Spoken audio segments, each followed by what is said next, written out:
Shri Imtiaz Jalil. Thank you sir. Sir, अपनी विकास के बारे में ये सरकार क्या क्या कितना अच्छा काम कर रही है, ये बार बार अपनी पीठ थपथपाने वालों के लिए मैं अपना कबूलनामा पेश करने के लिए आया हूं। ये फाइनेंस मिनिस्टर निर्मला सीतारमण की बजट स्पीच है सर। पेज नंबर 3 के ऊपर 6 नंबर पॉइंट है, सिर्फ 2 लाइन पढ़ता हूं। The worries about food have been eliminated through free ration for 80 crore people. यानी कि सरकार खुद मान रही है कि 140 करोड़ की आबादी के अंदर 80 करोड़ लोगों को हम मुफ्त राशन देने का काम कर रहे हैं। यह आपका विकास है। आपने खुद ने कबूला है 10 साल की आपकी उपलब्धि क्या है, तो आप 80 करोड़ लोगों को मुफ्त राशन देने का काम कर रहे हैं। यह फाइनेंस मिनिस्टर ने खुद अपने बजट स्पीच के अंदर कहा है। उसके बाद उन्होंने कहा है, विद द परस्यूट ऑफ सबका साथ in these 10 years the government has assisted 25 crore people to get freedom from multi-dimensional poverty। हमने 25 करोड़ लोगों को गरीबी रेखा से ऊपर उठाया है। मल्टी डायमेंशनल पावर्टी क्या होती है, ये फाइनेंस मिनिस्टर ने हमको बताना चाहिए। यानी कि 80 करोड़ को मुफ्त राशन दे रहे थे, 25 करोड़ को आपने गरीबी रेखा के ऊपर उठाए हैं। 10 साल के अंदर 105 करोड़ लोग यानी कि गरीब थे, ये आप मान रहे हैं। यह आपकी 10 साल की उपलब्धि है।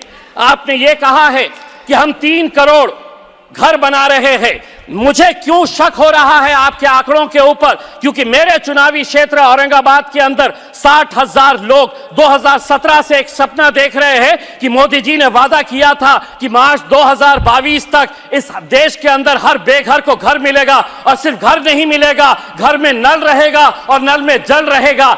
घर देना तो बहुत दूर की बात है अध्यक्ष महोदय, एक घर का काम की शुरुआत भी नहीं की गई है। 60,000 लोगों को अगर आपने सपना दिखाए है, तो क्यों आप यह झूठा सपना दिखाए हैं कि 60,000 लोग को एक घर देना बहुत दूर की बात है, बनाया तक नहीं गया है। अध्यक्ष महोदय, हमारी माइनॉरिटी मिनिस्टर यहां पर बैठी हुई है, हम उनका बहुत आदर करते हैं। 2023-24 के अंदर आपने माइनॉरिटी का बजट 38% कम कर दिया। कितना बजट किया, तो 3097.60 करोड़ रुपीस माइनॉरिटी का बजट इस बार आपने बढ़ा दिया है। लेकिन हम आपसे पूछना चाहते हैं कि पिछले साल का जो बजट था उसके अंदर खर्च कितना किया गया है, ये आंकड़े भी आप दिखाया करिएगा, क्योंकि बजट अनाउंस तो किया जाता है लेकिन खर्च नहीं किया जाता है। आप मदरसों का बजट घटा दिए हैं और आपने प्री मैट्रिक स्कॉलरशिप, यानी कि आपने मदरसे से आपको परहेज है लेकिन बच्चों को स्कूल के अंदर तो जाने दीजिए, आपने प्री मैट्रिक स्कॉलरशिप का बजट भी 433 करोड़ से घटाकर आपने 326 करोड़ रुपीस लेकर आए। तो क्यों आप ये नारा देते हैं कि हम सबका विकास चाहते हैं? आप चाहते हैं कि माइनॉरिटी के बच्चे और विशेषकर मुसलमानों के बच्चे सिर्फ चाय के ठेले लगाए, पंचर बनाने का काम करे, ऑटो रिक्शा चलाने का काम करे, यही काम करे। वरना जस्टिफाई करिए कि आप इतनी बड़ी जो मेजॉरिटी है माइनॉरिटी के अंदर की, उनका बजट हर 5 साल के बाद कैसे कम कर रहे हैं आप? क्या वजह है, क्यों आप इसका बजट कम कर रहे हैं? ईपीएस 95 क्या था? 78 लाख जो पेंशनर्स है, 1000, 1500, 2000, आपने भी यह मुद्दा उठाया है कई मर्तबा, उन्हें एक बार फिर मायूस किया गया है। दूसरी बात, आशा वर्कर्स, आंगनवाड़ी वर्कर्स, ये हर कुछ महीनों के बाद आंदोलन करते हैं।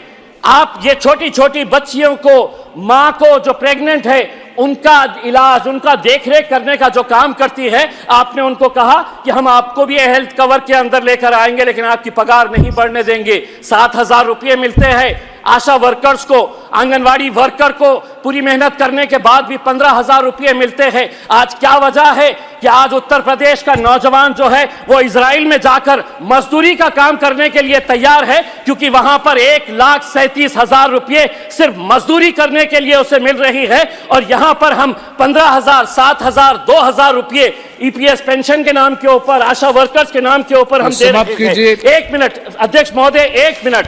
बहुत चुभने वाली बात है, चुभने वाली इसलिए है कि बैंक और राइट ऑफ जो किया जा रहा है बड़े बड़े उद्योगपतियों का, यह आंकड़ा फाइनेंस मिनिस्टर को यकीनन पसंद नहीं आएगा। कितना राइट ऑफ किया गया है 2014 से 2023 तक, तो 14.56 लाख करोड़ रुपए की मैं बात कर रहा हूं। और रिकवरी कितनी हुई, तो रिकवरी महज 14.07% हुई है, यानी कि 86% रिकवरी श्री कब सुनील होगी। तत्पर। और ऐसे मौके के ऊपर सिर्फ 30 सेकंड दीजिए, जब आप बड़े बड़े उद्योगपतियों का पैसा माफ कर रहे हैं, मेरे चुनावी क्षेत्र औरंगाबाद के अंदर 3,330 ऐसे सरकारी स्कूल है जिनके ऊपर पक्की छत नहीं है, टीन के शेड के नीचे ये बच्चे पढ़ते हैं। हम एसी बंद करने की बात कर रहे हैं और वो तपती धूप के अंदर अध्यक्ष महोदय, टीन के शेड के नीचे पढ़ रहे हैं। स्वतंत्र भारताच्या इतिहासात थँक्यू.